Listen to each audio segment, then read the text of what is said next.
ساڵی نوێی خوێندن لە هەرێمی کوردستان دەستی پێکرد و دەرگای خوێندنگاکان بەڕووی زیاتر لە 1,800,000 خوێندکاردا کرایەوە. لە قەزای بەردەڕەژ مەسرور بارزانی سەرۆکی حکوومەتی هەرێم زەنگی ساڵی خوێندنی لێدا و ڕایگەیاند. خوێندکاران دوڕۆژی وڵاتەکەن و لە نەهامەتی و قورسی ژیانی مامۆستایانیش تێدەگەن. وتیشی هەوڵی دروستکردن و نۆژەنکردنەوەی خوێندنگاکان دەدەن. ئێمە لە معانات و گرفتی ژیانی ئێوە تێدەگەین و دەزانم کە چەند سەخت بووە بۆ ئێوە سەرەڕای ئەوەی کە ئێوە هەموو هەوڵێکتان داوە بۆ ئەوەی بەو سەختی ژیانەی کە ئێوە تێیدا ژیاوە نێڵن پرۆسەی خوێندن پەکی بکەوێت. هاوکات لەگەڵ دەستپێکردنی پرۆسەی خوێندنی ئەم ساڵدا ئالان حەمەسەعید وەزیری پەروەردەی حکوومەتی هەرێم ڕایگەیاند حکوومەت 100 میلیارد دیناری بۆ کەرتی پەروەردە تەرخان کردووە بۆ تەواوکردنی خوێندنگە تەواو نەکراوەکان و نۆژەنکردنەوەیان کە ژمارەیان 73 خوێندنگەیە. تەنها بۆ ئەم ساڵی خوێندن پاڵپشتی و پشتیوانیەکانی جەنابی سەرۆکی حکوومەتی هەرێمی کوردستان چ لە تەرخانکردن چ لە خەرجکردن نزیکە بێتەوە لە 100 میلیارد دینار بۆ کەرتی پەروەردە لە هەرێمی کوردستان. ئەویش بە تەرخانکردنی بڕی 46 میلیارد و 524 میلیۆن دینار بۆ تەواوکردنی قوتابخانە تەواو نەکراوەکان و دروستکردنی قوتابخانەی نوێ کە 6 قوتابخانەی تەواو نەکراو لە هەموو هەرێمی کوردستان و 13 قوتابخانەی نوێش کە کۆی گشتیان دەکاتە 73 قوتابخانە لە هەرێمی کوردستان پارەیان بۆ تەرخانکراوە.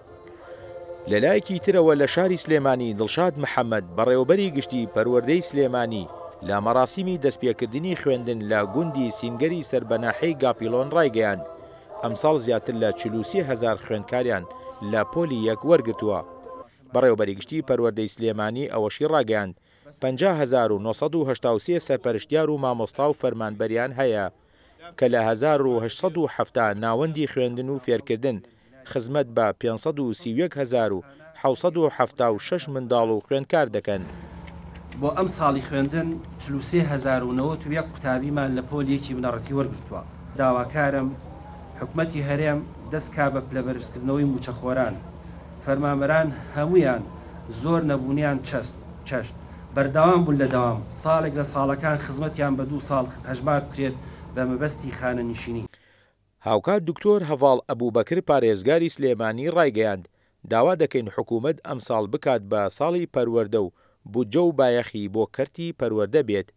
هەرێمی کوردستان ئەم ساڵ بکا بە ساڵی پەروەردە چۆن ساڵەکانی تر بەهۆی ناچاربوونمان لە ژێرپەتای کۆرۆنا و کۆلێرایە ناچار بووین لە ساڵی 2020ەوە تا ئێستا ساڵەکان بکەین بە ساڵی تەندروستی گرنگە ئەم ساڵ بکەین بە ساڵی پەروەردە بایەخ و بودجە یەکەمی حکوومەتی هەرێمی کوردستان بۆ کەرتی پەروەردە بێ. هاوکات لەگەڵ دەستپێکردنی ساڵی نوێی خوێندن سەرپەرشتیاری ئیدارەی زاخۆ ڕایگەیاند کەمترین مامۆستایی دامەزرا و زۆرترین وانەبێژ لە سنوورەکەیاندا هەیە. وتیشی لە سنووری ئیدارەی زاخۆ زیاتر لە 100,000 خوێندکار و 212 خوێندنگە هەیە. پێویستیان بە 9 خوێندنگەی تازە هەیە. زۆرترین وانەبێ سەر ئاستی پەروەردەی کوردستانی تقریبا زاخۆیە بەرهەندی ئەز زانم ڕێژا مامۆستای دامەزراندەی گێمن ئەلوێ سنووری بەرهەندێژ ئەو دەرگە هەبوو زاخۆ هاتە ڤەکرێنێ کوت ئازاد بێت بۆ هەندێک و مامۆستای وانەبێش هەمی قوتابخانە ئەکو پێ پێویست هەمی جا هەبێت و فەراغ نەمینێت بۆ هەندێک. بەپێی ئامارەکان لە هەرێمی کوردستان 1,855,400 خوێندکار هەیە.